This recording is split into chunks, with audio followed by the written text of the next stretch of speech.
નમસ્કાર બાળ મિત્રો, આપણે આપણો હોમ લર્નિંગ દ્વારા અભ્યાસ પણ ચાલુ રાખીશું. આપણે આજે પ્રકરણ 11માં પરિમિતિ અને ક્ષેત્રફળમાં આગળના ભાગમાં આપણે ચોરસનું ક્ષેત્રફળ અને પરિમિતિ, લંબચોરસનું ક્ષેત્રફળ અને તેની પરિમિતિ, સમાંતર બાજુ ચતુષ્કોણનું ક્ષેત્રફળ અને ત્રિકોણના ક્ષેત્રફળ વિશે સમજ્યા. આજના આ અંકમાં આપણે વર્તુળનું ક્ષેત્રફળ અને તેની પરિમિતિ વિશે અભ્યાસ કરીશું. સૌપ્રથમ વર્તુળનો પરિઘ એટલે શું તે આપણે સમજીશું. તો વર્તુળાકાર પ્રદેશની કિનારી અથવા વર્તુળાકાર પ્રદેશની ફરતેનું અંતર એ તેનો પરિઘ છે. અહીંયા એક વર્તુળ દર્શાવેલું છે.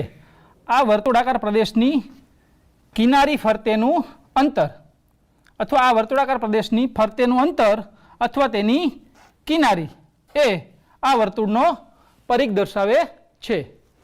હવે ચતુષ્કોણ, ચોરસ, લંબચોરસ, ત્રિકોણ આ બધાની આપણે પરિમિતિ શોધવી હોય તો માપપટ્ટીની મદદથી એની બાજુઓનું માપ લઈ અને તેનો સરવાળો કરતાં આપણને તેની પરિમિતિ મળે છે.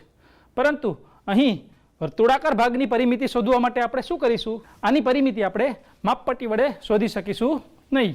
ચોરસ કે લંબચોરસમાં તેની ચારે બાજુના માપનો સરવાળો એ તેની પરિમિતિ છે, જ્યારે અહીં વર્તુળની ફરતેનું અંતર એ જ તેની પરિમિતિ છે અને વર્તુળની પરિમિતિને જ તેનો પરિઘ કહેવામાં આવે છે. આ પરિઘ કેમ શોધવો તેના માટે આપણે એક સરસ મજાની પ્રવૃત્તિ જોઈએ. બાળમિત્રો, આપ સ્ક્રીન પર એક વર્તુળ જોઈ રહ્યા છો. અહીં વર્તુળની ત્રિજ્યા દર્શાવેલી છે. આપણે એક પ્રવૃત્તિ દ્વારા આ વર્તુળના પરિઘનું એટલે કે વર્તુળની પરિમિતિનું માપ આપણે શોધવાનું છે. વર્તુળની પરિમિતિનું માપ શોધવા માટે તેના કેન્દ્રમાં આપણે પોઇન્ટર ગોઠવીશું. ત્યારબાદ વર્તુળની દર્શાવેલી ત્રિજ્યાને માપપટ્ટીના શૂન્ય પર રાખીશું. ત્યારબાદ વર્તુળને માપપટ્ટી પર બરાબર એક ચક્કર પૂર્ણ કરીશું. વર્તુળ બરાબર એક ચક્કર પૂર્ણ કરે ત્યાં સુધી માપપટ્ટી પર સરકાવીશું. આથી ફરીથી વર્તુળની ત્રિજ્યાવાળો ભાગ માપપટ્ટીને જ્યાં સ્પર્શે એટલો વર્તુળનો પરિઘ થશે. આપ જોઈ શકો છો કે અહીં વર્તુળનો પરિઘ 28 સેન્ટીમીટર થાય છે. અહીં કાગળ પર વર્તુળે કાપેલું અંતર આપણે માપપટ્ટી વડે દર્શાવેલું છે. આ ભાગની લંબાઈ આપણે માપી લઈએ માપપટ્ટી વડે. આ લંબાઈ એ વર્તુળના પરિઘનું માપ થશે. બાળમિત્રો, અહીં આપણે એક ચોક્કસ ત્રિજ્યાના વર્તુળના પરિઘનું માપ આ રીતે શોધ્યું. આ રીતે પાઠ્યપુસ્તકમાં આપેલી પ્રવૃત્તિ મુજબ આપ જુદી જુદી ત્રિજ્યાના આવા વર્તુળ મેળવી અને તેની આ રીતે પરિમિતિ અથવા પરિઘનું માપ મેળવશો અને તેના ગુણોત્તરના આધારે આપણે જાણી શકીએ કે વર્તુળનો પરિઘ અને તેના વ્યાસનો ગુણોત્તર અચળ રહે છે.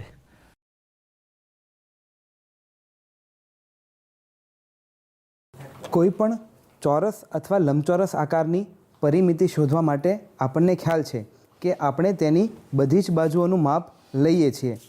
પણ વિચારો કે કોઈ વર્તુળાકાર પદાર્થ હોય તો તેનો આપણે પરિમિતિ અથવા તો તેની કોર છે તેને આપણે કેવી રીતે માપશું? અહીં એક 500 રૂપિયાની નોટ આપેલી છે, તેને આપણે માપપટ્ટીની મદદથી માપી શકશું. પરંતુ અહીં એક સિક્કો આપેલો છે, તેને આપણે માપપટ્ટીની મદદથી માપી શકીએ નહીં. તો આ સિક્કાની પરિમિતિ અથવા તો કોર માપવા માટે આપણે શું કરીશું? તો આ સિક્કાની કોર માપવા માટે આપણે આ સિક્કા પર અહીં એક નિશાન કરી દઈએ. આ નિશાનને માપપટ્ટી પર 0 પાસે ગોઠવીએ. હવે આ સિક્કાને આપણે ફેરવતા જઈએ અને માપપટ્ટી પર આગળ તરફ તેમને ફેરવીએ. તો ફરી વખત જ્યારે આ સિક્કો ફરીને એ જ બિંદુ ફરી વખત માપપટ્ટી પાસે આવે તેને આપણે નોંધી દઈએ. તો અહીં આપણે આ સિક્કાની કોરનું માપ લીધેલું છે. તો આ માપને વર્તુળનો પરિઘ કહેવામાં આવે છે. તો અહીં આપણે વર્તુળાકાર પ્રદેશની કિનારી, આ કિનારીને આપણે માપી. આ કિનારીને આ વર્તુળનો પરિઘ કહેવામાં આવે છે. અહીં એક ઢાળ પર એક ચક્ર મૂકેલું છે. આ ચક્રને આપણે નીચે ગબડાવીએ તે પહેલાં તેના પર એક રેખા બનાવીને તે નિશાન નોંધી લઈએ. હવે જ્યારે આ ચક્ર છે તે નીચે તરફ ગબડશે ત્યારે તેને આપણે નોંધી લઈએ કે ફરી વખત એ નિશાન કઈ જગ્યાએ આવે છે. તો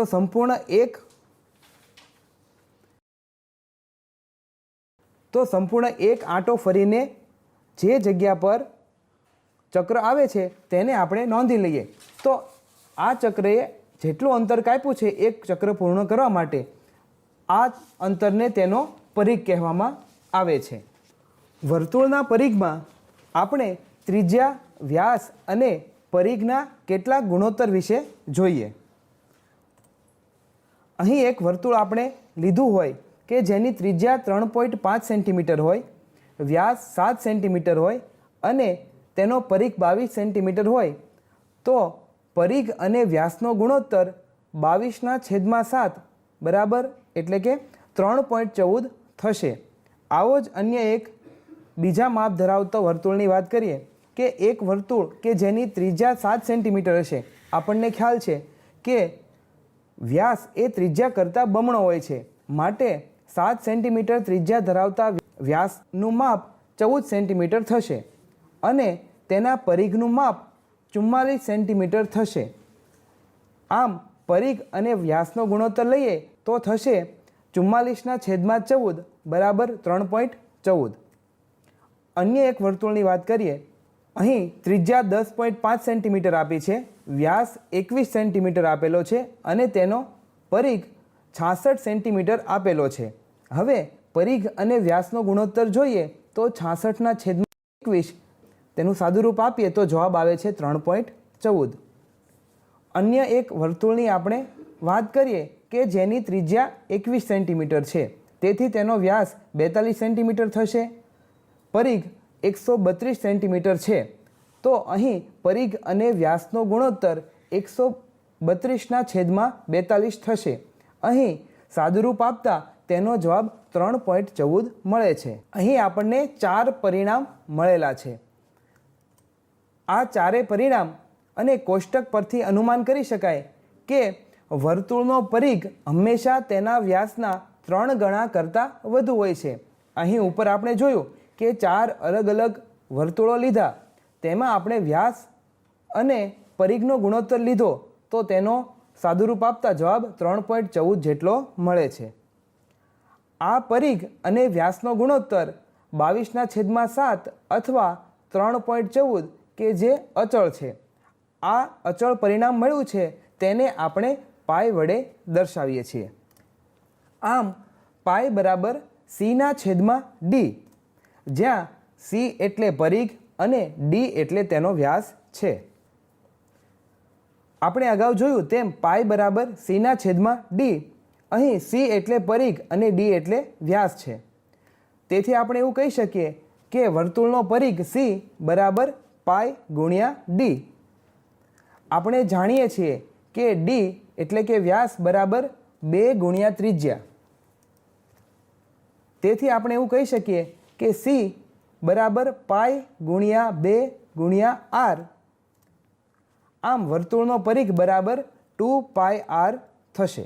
જો પરિઘને આપણે અને વ્યાસને d કહીએ તો પરિઘ અને વ્યાસનો ગુણોત્તર અચળ એટલે કે આપણને પાઈ જેટલો મળે છે. આ પરથી વર્તુળનો પરિઘ બરાબર પાઈ ગુણ્યા તેનો વ્યાસ, આ સૂત્ર આપણને મળે છે. એટલે કે વર્તુળનો પરિઘ c બરાબર પાઈ ગુણ્યા d. d ની કિંમત આપણને ખબર છે કે વર્તુળનો વ્યાસ એ 2 ગુણ્યા ત્રિજ્યા બરાબર છે, એટલે આપણને વર્તુળનો પરિઘ મળશે 2πr. અહીં d એ વર્તુળનો વ્યાસ છે અને r એ વર્તુળની ત્રિજ્યા છે. બાળમિત્રો, વર્તુળનો પરિઘ કઈ રીતે શોધ્યો તેમજ વર્તુળના પરિઘનું સૂત્ર શું છે તે જાણ્યા બાદ ચાલો આપણે વર્તુળના પરિઘ આધારિત થોડા દાખલાની ગણતરી જોઈએ. અહીં 2 ઉદાહરણ આપેલા છે. 10 સેમી વ્યાસવાળા વર્તુળનો પરિઘ કેટલો થાય? એ જ મુજબ અહીંયા 14 સેમી ત્રિજ્યાવાળી વર્તુળાકાર તકતીનો પરિઘ કેટલો થાય? એક ઉદાહરણમાં વર્તુળના વ્યાસની કિંમત આપેલી છે, જ્યારે બીજા ઉદાહરણમાં વર્તુળની ત્રિજ્યાની કિંમત આપેલી છે. બાળમિત્રો, તમે અહીંયા જોઈ શકો છો વર્તુળનું પરિઘ બરાબર પાઈ ગુણ્યા ડી. જ્યારે વ્યાસની કિંમત આપેલી હોય ત્યારે આપણે સી બરાબર પાઈ ગુણ્યા ડી આ સૂત્રનો ઉપયોગ કરીશું. આ જ રીતે વર્તુળનો પરિઘ સી બરાબર 2πr, એટલે કે જ્યારે ત્રિજ્યાની કિંમત આપેલી હોય ત્યારે આપણે આ સૂત્રનો ઉપયોગ કરીશું, સી બરાબર 2πr. આ મુજબ અહીં વર્તુળનો પરિઘ બરાબર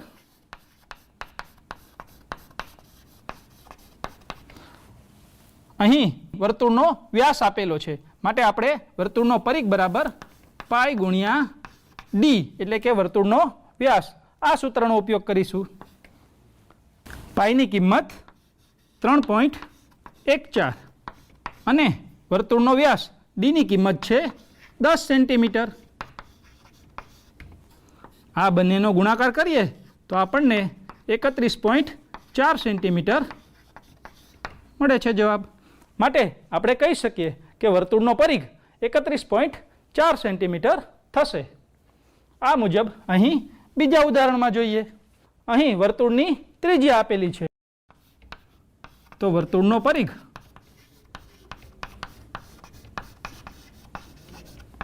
સી બરાબર અહીં કયા સૂત્રનો ઉપયોગ કરીશું?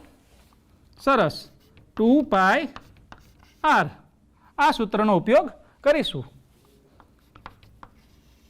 પાઈની કિંમત ફરીથી અહીંયા 22/7 લઈશું. વર્તુળની ત્રિજ્યાની કિંમત 14 સેન્ટીમીટર આપેલી છે.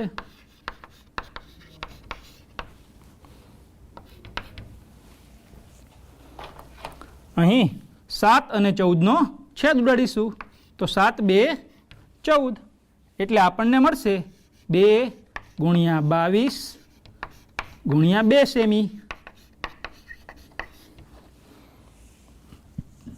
આનો ગુણાકાર કરીશું એટલે આપણને મળશે 88 સેન્ટીમીટર. એટલે કહી શકીએ કે આપેલ વર્તુળનો પરિઘ 88 સેન્ટીમીટર થશે. બાળમિત્રો, તમને થતું હશે કે અહીં પાઈની કિંમત આપણે 3.14 મૂકેલી છે, જ્યારે અહીં પાઈ બરાબર આપણે 22/7 આપેલું છે.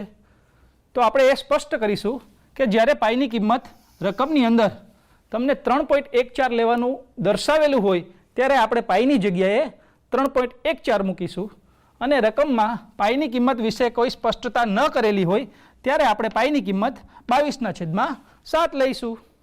બાળમિત્રો, વર્તુળનો પરિઘ કઈ રીતે શોધો તે આપણે એક પ્રવૃત્તિ દ્વારા જોયું. આ જ રીતે વર્તુળનું ક્ષેત્રફળ એનું સૂત્ર શું છે એ પણ આપણે એક પ્રવૃત્તિ દ્વારા જાણીએ. બાળમિત્રો, આપ ટીવીની સ્ક્રીન પર એક વર્તુળ જોઈ રહ્યા છો. અહીં વર્તુળને મેં 2 જુદા જુદા રંગમાં વિભાજિત કરેલું છે. આ બંને રંગને ફરીથી આપણે આ રીતે 8 ચોક્કસ ભાગમાં વિભાજિત કરીશું. ત્યારબાદ એ દરેક ભાગને કાતરની મદદથી આપણે અલગ કરી લઈશું.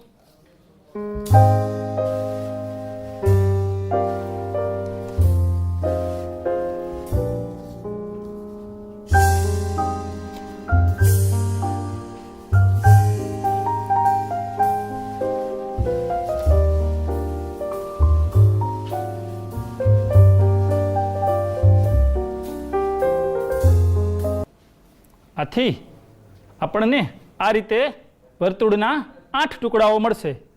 આ 8 ટુકડાઓને આપણે એક પછી એક આ રીતે ગોઠવીશું.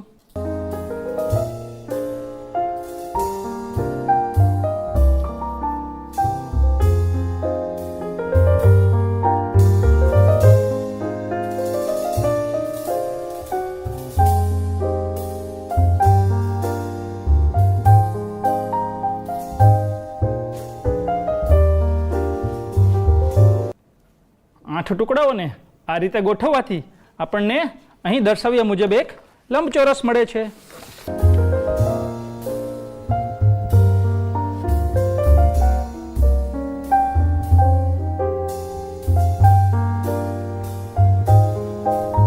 અહીં અહીં આપણે જોઈ શકીએ છીએ કે આ લંબચોરસની લંબાઈ એ વર્તુળનો અર્ધ પરિઘ થશે, કારણ કે આપણે વર્તુળાકાર ભાગના 8 ટુકડા કરેલા છે, જેમાંથી 4 ટુકડા આ તરફ ગોઠવેલા છે અને 4 ટુકડા સામેની તરફ ગોઠવેલા છે. એટલે વર્તુળને 2 ભાગમાં વિભાજિત કરી તેના અડધા પરિઘને આ બાજુ ગોઠવેલો છે અને અડધો પરિઘ આ બાજુ ગોઠવાય છે.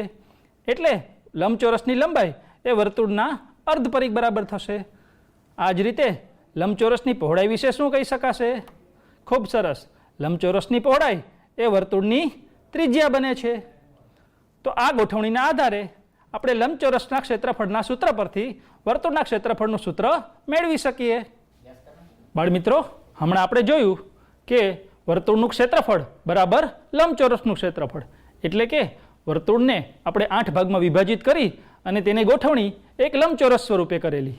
એટલે કહી શકીએ કે વર્તુળનું જેટલું ક્ષેત્રફળ છે એટલું જ તેમાંથી બનતા લંબચોરસનું ક્ષેત્રફળ છે. ફરીથી મિત્રો યાદ કરો, લંબચોરસના ક્ષેત્રફળનું સૂત્ર શું છે? આપણે જાણીએ છીએ કે લંબચોરસનું ક્ષેત્રફળ બરાબર લંબાઈ ગુણ્યા પહોળાઈ. તો લંબચોરસના ક્ષેત્રફળની જગ્યાએ આપણે લંબાઈ ગુણ્યા પહોળાઈ દર્શાવીએ. હવે વર્તુળમાંથી બનતા લંબચોરસની લંબાઈ એ વર્તુળનો શું થશે? તો વર્તુળમાંથી બનતા લંબચોરસની લંબાઈ વર્તુળનો અર્ધ પરિઘ થાય છે. તો આપણે અહીંયા લંબાઈની જગ્યાએ વર્તુળનો અર્ધ પરિઘ લખીશું.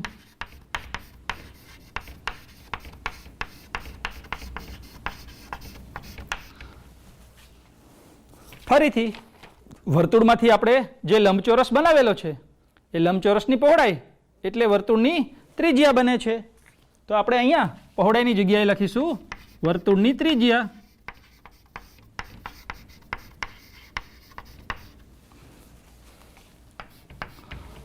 બાળમિત્રો, આપણે વર્તુળના પરિઘનું સૂત્ર જાણીએ છીએ.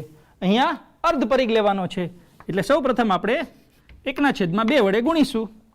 ત્યારબાદ વર્તુળના પરિઘનું સૂત્ર શું છે?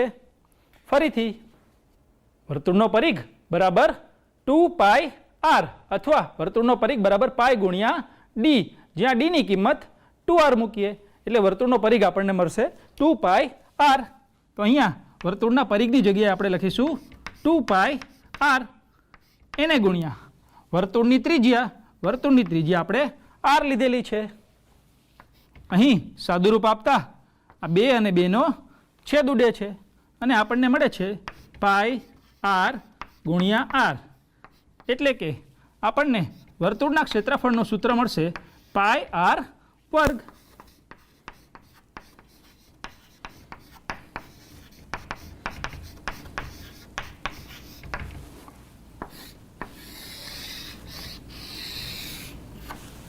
બાળમિત્રો, વર્તુળનું ક્ષેત્રફળ આપણે શોધ્યું. હવે આ વર્તુળના ક્ષેત્રફળ આધારિત દાખલાની ગણતરી જોઈએ.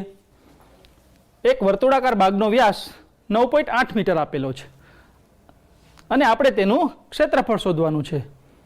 અહીં વર્તુળનો વ્યાસ 9.8 મીટર આપેલો છે અને આપણે વર્તુળનું ક્ષેત્રફળ શોધવાનું છે. મિત્રો, ફરીથી વર્તુળના ક્ષેત્રફળનું સૂત્ર શું છે? તો વર્તુળનું ક્ષેત્રફળ બરાબર πr નો વર્ગ આપણે જાણીએ છીએ, પરંતુ અહીં આપણને વર્તુળની ત્રિજ્યાની કિંમત આપેલી નથી, પરંતુ વર્તુળના વ્યાસની કિંમત આપેલી છે. આપણે સૌ પ્રથમ વર્તુળના વ્યાસ પરથી તેની ત્રિજ્યાની ગણતરી કરીશું, ત્યારબાદ વર્તુળના ક્ષેત્રફળમાં આ ત્રિજ્યાની કિંમત મૂકી અને ક્ષેત્રફળની ગણતરી કરીશું.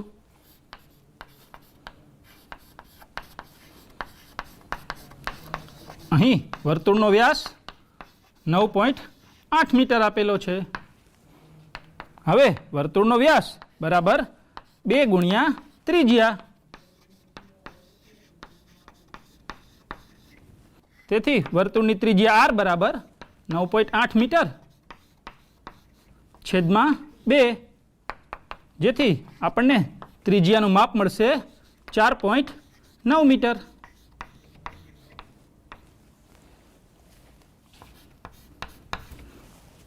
બાળમિત્રો, ઘણા વિદ્યાર્થીઓ ઘણી વખત વર્તુળની ત્રિજ્યા 4.9 મીટર મળી જાય એટલે દાખલો પૂરો કરી અને ત્યાંથી વાત અધૂરી છોડી દે છે. પરંતુ આપણે અહીં વર્તુળનું ક્ષેત્રફળ શોધવાનું છે, તેથી વર્તુળના ક્ષેત્રફળનું સૂત્ર લખીશું.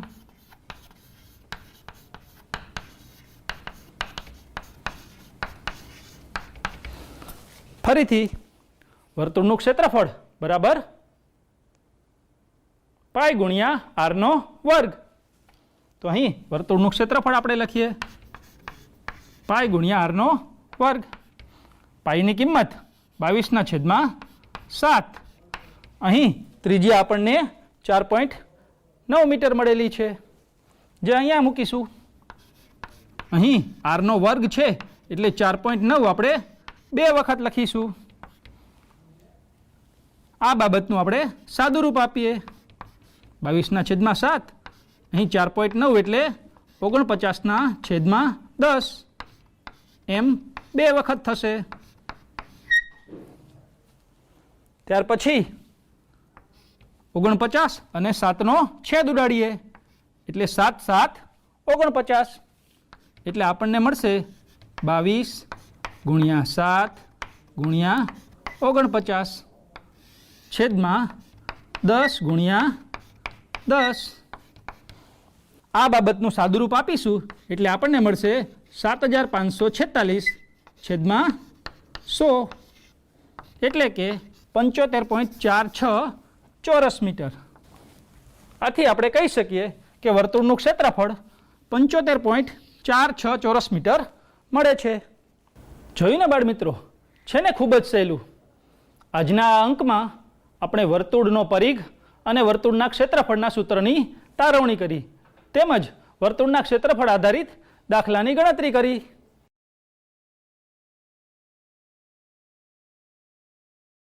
અગાઉ આપણે માપનના વિવિધ એકમો વિશે શીખી ગયા. આપણને ખ્યાલ છે કે 1 સેન્ટીમીટર બરાબર 10 મિલીમીટર થાય છે. તો 1 સેન્ટીમીટર વર્ગ બરાબર કેટલા મિલીમીટર વર્ગ થશે? તો આ માટે આપણે 1 સેન્ટીમીટર બાજુવાળો એક ચોરસ લઈએ, જેનું માપ 1 સેન્ટીમીટર બાય 1 સેન્ટીમીટર થશે. એટલે કે આ ચોરસનું ક્ષેત્રફળ 1 સેન્ટીમીટર વર્ગ છે. હવે આપણે એક આલેખપત્ર લઈએ, તેની પર 1 સેન્ટીમીટર બાજુવાળો ચોરસ દોરીએ. આ ચોરસ 100 નાના ચોરસમાં વિભાજિત છે, જેમાં નાના ચોરસનું માપ 1 મિલીમીટરનું છે. અહીં આપેલા ચોરસ પરથી આપણે એવું કહી શકીએ કે અહીં માપ 1 સેન્ટીમીટર બરાબર 10 મિલીમીટર છે, એટલે કે 1 સેન્ટીમીટર વર્ગ બરાબર 10 મિલીમીટર વર્ગ થશે. અથવા તેને એમ પણ કહી શકીએ 1 સેન્ટીમીટર વર્ગ બરાબર 100 મિલીમીટર વર્ગ.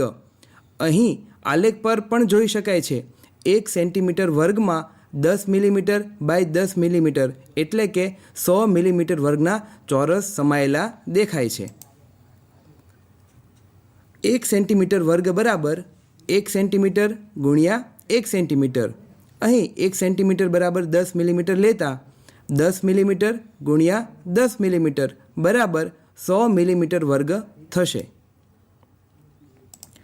તેવી જ રીતે મીટરને સેન્ટીમીટરમાં રૂપાંતર કરવા 1 મીટર વર્ગ બરાબર 1 મીટર ગુણ્યા 1 મીટર બરાબર 100 સેન્ટીમીટર ગુણ્યા 100 સેન્ટીમીટર બરાબર 10,000 સેન્ટીમીટર વર્ગ. મેટ્રિક પદ્ધતિમાં જમીનનું માપ હેક્ટરમાં માપવામાં આવે છે. 1 હેક્ટર બરાબર 100 મીટર ગુણ્યા 100 મીટર એટલે કે 10,000 મીટર વર્ગ. અહીં આપણે જોયું, જ્યારે ક્ષેત્રફળના મોટા એકમને નાના એકમમાં ફેરવીએ ત્યારે મળતા અંક મોટા હોય છે. જેમ કે 1 સેન્ટીમીટર વર્ગ બરાબર 100 મિલીમીટર વર્ગ, 1 મીટર વર્ગ બરાબર 10,000 સેન્ટીમીટર વર્ગ અને 1 હેક્ટર બરાબર 10,000 મીટર વર્ગ. તેવી જ રીતે જ્યારે ક્ષેત્રફળના નાના એકમને મોટા એકમમાં ફેરવીએ ત્યારે મળતા અંક નાના હોય છે. જેમ કે 1 સેન્ટીમીટર વર્ગ બરાબર 100 મિલીમીટર વર્ગ છે, માટે 1000 મિલીમીટર વર્ગ બરાબર કેટલા સેન્ટીમીટર વર્ગ? બરાબર આપણે તેનો ભાગાકાર કરીએ એટલે કે 1000 ના છેદમાં 100 સેન્ટીમીટર વર્ગ. બરાબર 10 સેન્ટીમીટર વર્ગ જવાબ મળશે. આમ 1000 મિલીમીટર વર્ગ બરાબર 10 સેન્ટીમીટર વર્ગ.